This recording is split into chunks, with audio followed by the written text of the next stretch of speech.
Hi there. Hello. How are you? Are you well? I hope so. Can you see me? There we go. You should be able to hear me as well. All things going okay.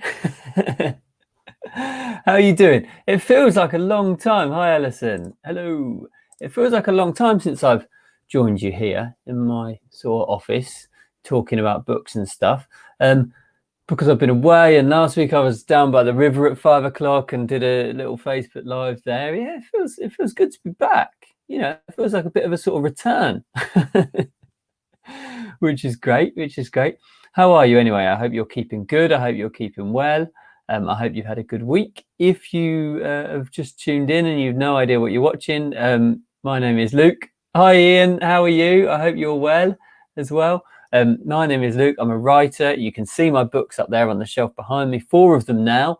5th one on the way, which I'm going to tell you about in a minute. And every week I jump on Facebook, YouTube now. YouTube can do live. Well, I've figured out how to do YouTube. I'm sure you've noticed it for ages.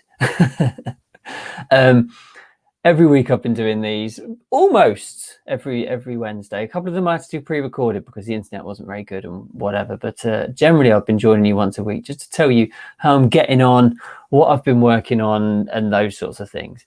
Really, I suppose, just for me to talk to people that I think understand about about writing and stuff. Oh, Ian, hello. I'm glad you are good in Perth. I imagine it's very warm there. It's becoming autumn here. It's starting to rain a little bit. Alison, yes, the return. I'm back. Or back in this place. It was strange doing this on my phone last week. I did a live one because they've just this software I use you can use anywhere, which is great. But I did it just using my phone down by the river here in Nottingham, where I was riding my bike, and I quite often stop in this place and just have a beer and read for a bit and chill. It's really nice. And I thought I'd just do it there. And yeah, it was a bit unusual because I couldn't really see comments. I couldn't see what you guys were all up to. So it's nice to be back and go full screen. So today I want to talk to you about this. And this is the question I want to ask you. And I haven't done this for a while. And maybe I've asked this before. I can't remember. I should sort of keep a record of the things that I do talk to you about, because I'm gonna just repeat myself. But do you mind if an author releases books out of order? Now, I know I did that with Koh Tao because it was a prequel to Kathmandu, but I've got a really good idea. I think it's a great idea for a novel for Leo and Allissa, but I don't think it should go after New York, because that one I've got. I don't think it would work after that. I think it would work really nicely between Kathmandu and Hong Kong. So it was like their first investigation together, which was Hong Kong, but maybe it should be this one. I've not even thought of where it could be set yet. But would that sort of mess with people's minds if you've read all the books already and then I write this one that sort of goes back into, that's further back in the series? What do you think? Would that annoy you? Would that bother you? Or would you think that's actually really cool because it'll discover the characters a little bit more? I'll learn characters, learn about the characters a little bit more from that book. I'll talk about that later and what I think about that. If you've got any opinions, drop them in the comments. Even if you're watching this after time, after it's been broadcasted, drop those opinions or what you think in the comments. Would be amazing, because it's great to hear. This is my way to sort of connect with you guys and talk about me and my books, which is basically my favorite topic of conversation to you. Right, a couple of reviews I'd like to read. I think one of these I've read already, but I'm pleased with it and I want to share them.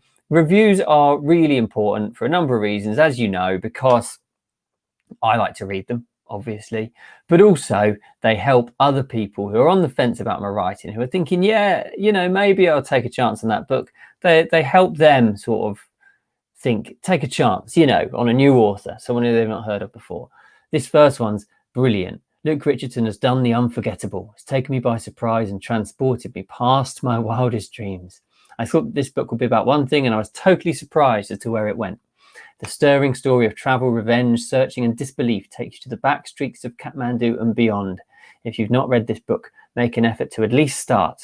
You'll not put it down. I can hardly wait for the next one. Love it. That's a great one. This next one, Stella. Berlin is another example of the brilliant work by Luke Richardson. The fast-paced intrigue and the norm never happening when it's expected to.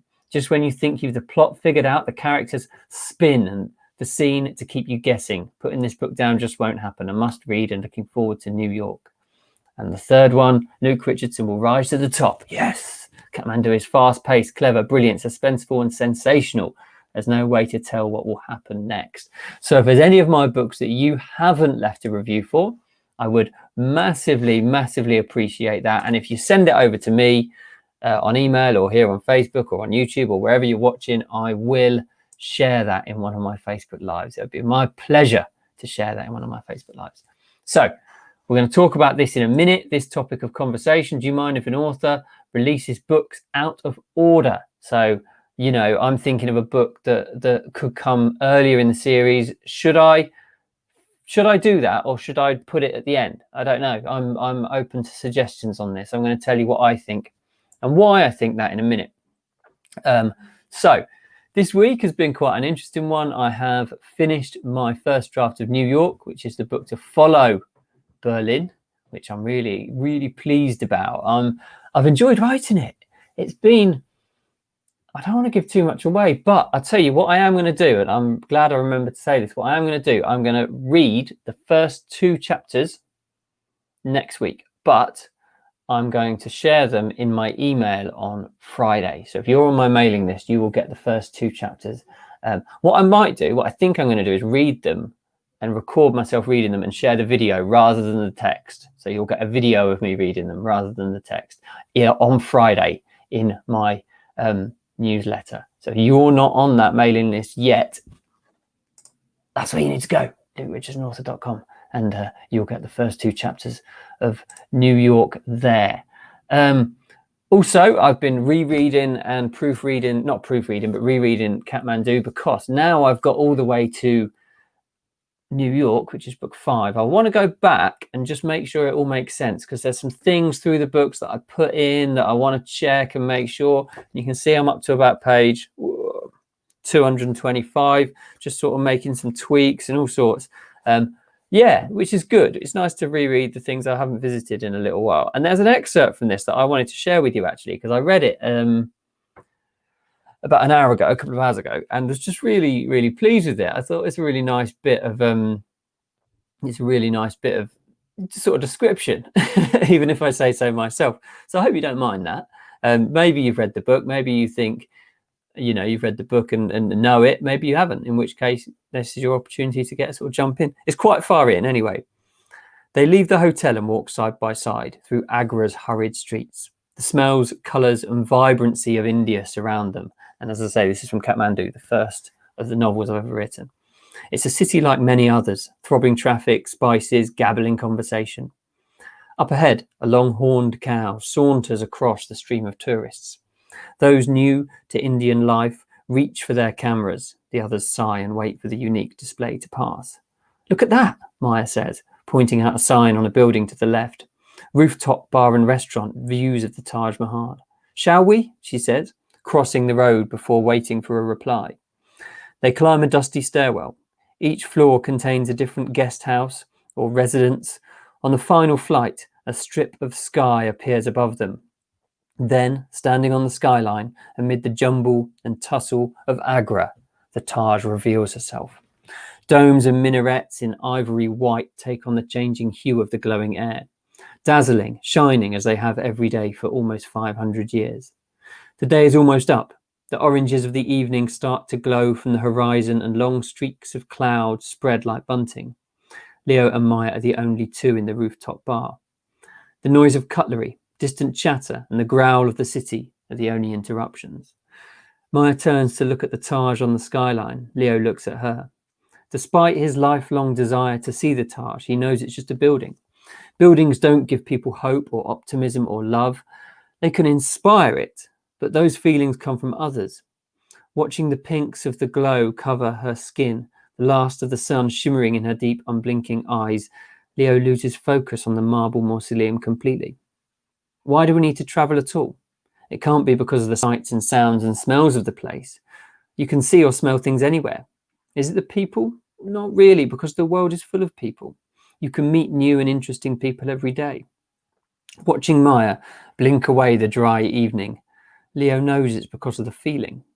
When you travel, you leave your feelings behind and open your heart and mind to the raw struggles of others, whether that's the people you meet or those you travel beside. He knows what to do. I've left my phone back in the room, he says, touching Maya on the arm. I'd really like to get a picture of this. Use mine if you order me a beer, Leo says, already backing towards the stairs. I'll be 10 minutes. Excitement prickles his neck as he climbs the stairs a few minutes later, the ring tucked in his wallet. He pauses on the final landing to get his breath back. This is the moment. This is his moment, their moment. He prepares himself and takes the last few steps slowly. Breathe deeply, in and out, in and out. The city is now just a murmur. No sound exists but the thumping of his heart and the words he wants to say so much. Will you? Will you? Leo reaches the top of the stairs and looks out across the bar. Maya stands watching the city, but she's not alone. Another man stands with her. They're talking. Leo steps back into the stairwell. A waiter clatters past him with a tray of drinks. Maya turns to look at the man. He's young, striking, attractive. He puts a strong hand on her slender waist and they laugh together. At that moment, Leo realizes you can't travel to change the world, but when you travel, you feel it, whether that's the helplessness of Indian poverty or the true intentions of someone you love.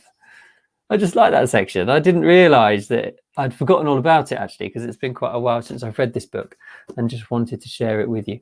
Right, let's have a look at, where's the question? There it is. There it is. Do you mind if an author releases books out of order? That's what we're talking about. Right, let's have a look. Gosh, Ian, that sounds serious, isn't it? It's not on the topic we're talking about. Did you know that a 20-year-old British guy had his neck slashed open in a bar in Koh Tao? No, it didn't. That's dangerous, isn't it? That's bad. And there's also some news, Ian, I noticed about the two guys we talked about. I can't remember their names, but the two guys that were in prison for the murders of those backpackers on Koh Tao over the last few weeks. It all seems to be going on, doesn't it? So, Allissa, hello, yes. So Ian says that prequels and sequels seem fine to me. What do you think? Is it a problem? Now, I think, in my mind, if the story works better with that book being earlier in the series, then it doesn't really matter, does it? Because I think probably when you get to 2 or 3 or 4 books, you naturally don't follow the series as closely as if there's only 2. You know, if there's 2 or 3, it's quite easy to get them in order. But if there's 15 books, you might actually read them out of order without even realizing it. So in my mind, it doesn't matter so much. If you disagree with me, do let me know, because I'm really interested as to what you think. As I say, I've got another idea which I will write. Probably won't be this year. It'll probably be, maybe I'll start it towards the end of this year, but I don't think certainly won't be released this year. It will be written maybe towards the end of the year, maybe early next year. Another idea for a Leo and Allissa book, but I think it would work better as a second in the series. I think it would work better after Kathmandu and before Hong Kong, as opposed to right at the end. So I'm interested on your thoughts, whether that's a bad thing, whether that's a good thing, whether you think leave those alone and just put it at the end, you know, because that's messing with my reading order. You know, I've read them all. I don't want to have to go back and read one again. Totally up to you. Totally over to your ideas, or open to your ideas. Right. Thanks so much for joining me today. It's been really nice as ever to have these conversations with you. I will be back next week. I'm not here next week. I'm up in Yorkshire, house sitting again. So I will be there. You'll see a different background. Hopefully the internet's good enough to sustain Facebook Lives.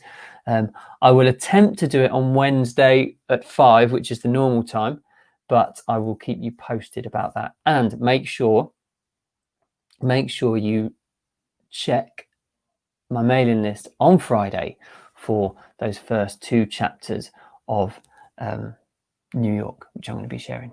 Right, Ian, what are you saying here? Yes. that was a coincidence, wasn't it? 14th of August. I remember I heard about it on the, or a couple of days later, because I don't follow the news particularly closely. I heard about it and was like, that's come at a good time. All right. Thank you so much. I look forward to sharing those first couple of chapters of New York and talking to you again very, very soon.